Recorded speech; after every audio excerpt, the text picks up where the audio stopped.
This is the GSR Technic N55 ECU Removal Guide. As always, before removing the ECU, make sure to disconnect the battery. We start off by removing the 3 grommets that hold the wiring harness in place on the side of the airbox. You can just pull up and they'll pop right out.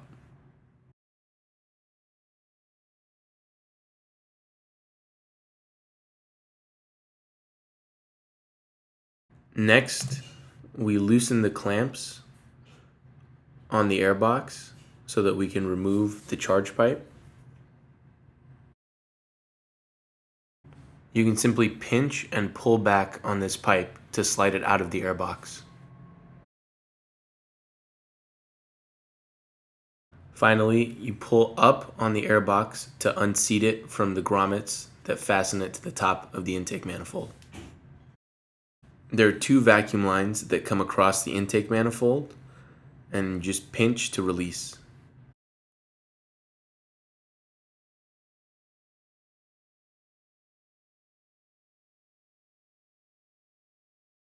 Next, you'll need to pull off the rubber grommet holding the vacuum assembly to the bottom of the intake manifold. Just pull back and it'll pop off.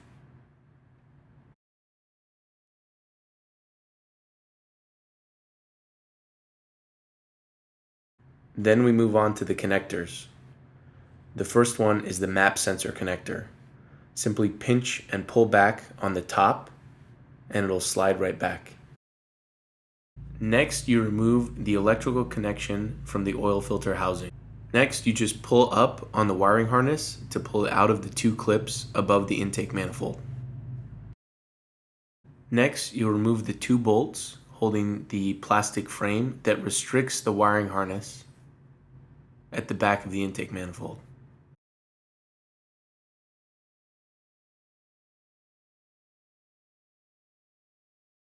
So there are going to be either 2 bolts and 5 nuts or 1 bolt and 6 nuts securing the intake manifold.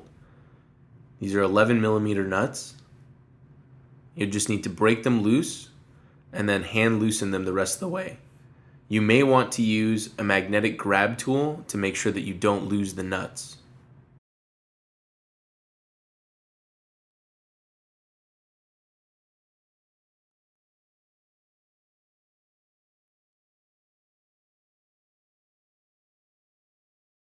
You can disconnect the O2 sensor cables at the firewall side of the motor in order to give yourself additional slack to pull the intake manifold off. There are 6 connectors on the ECU. You want to start on the firewall side. This has a slide connector, a slide lock at the bottom of the connector. You simply pull or push down towards the bottom of the motor and the connector will slide loose and push itself up.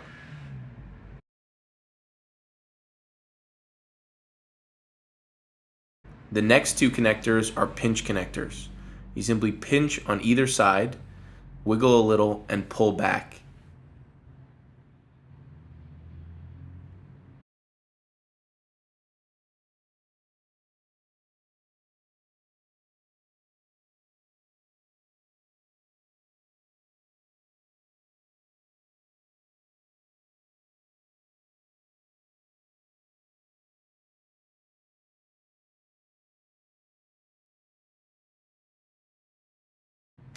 The last 3 have sliding arms.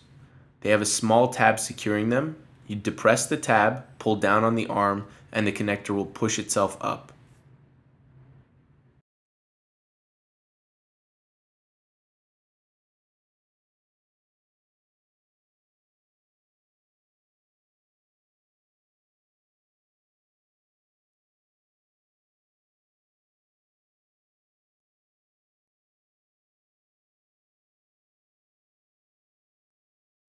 Next, you'll want to remove the charge pipe.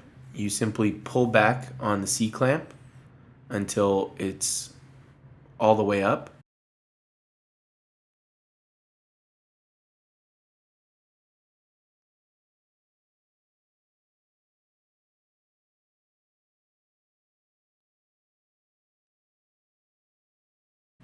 And then push down on the pipe itself to pop it off the throttle body.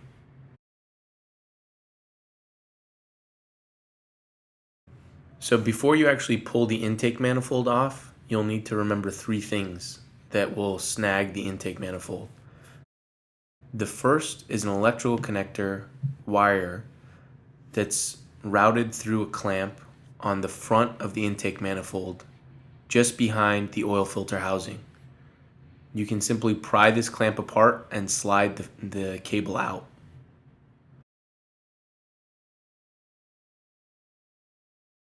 Next are a vacuum line and an electrical connector on the back of the throttle body. You have to be extremely careful that you don't pull the intake manifold off too quickly so that you can remove both of these before you take the intake manifold.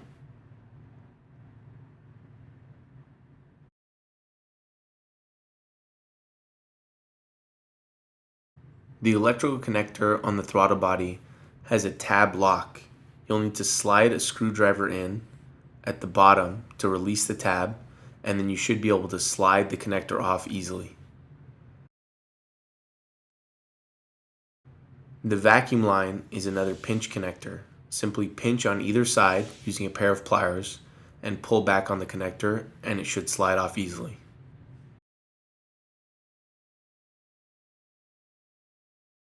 You'll need to feed this vacuum line connector through the intake manifold.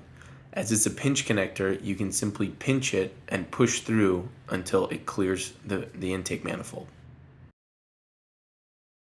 Now you're ready to remove the intake manifold and ECU from the engine bay.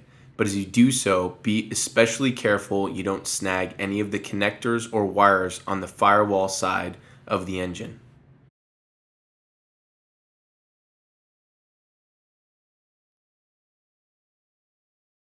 Once you've removed the intake manifold, you'll want to use either rags or painter's tape to cover the intake inlets.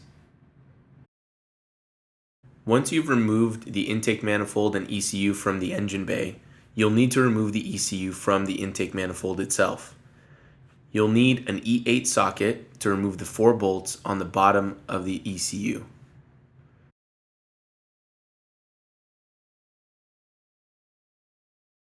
Then you'll need an 8mm socket to remove the 2 bolts on the top of the ECU.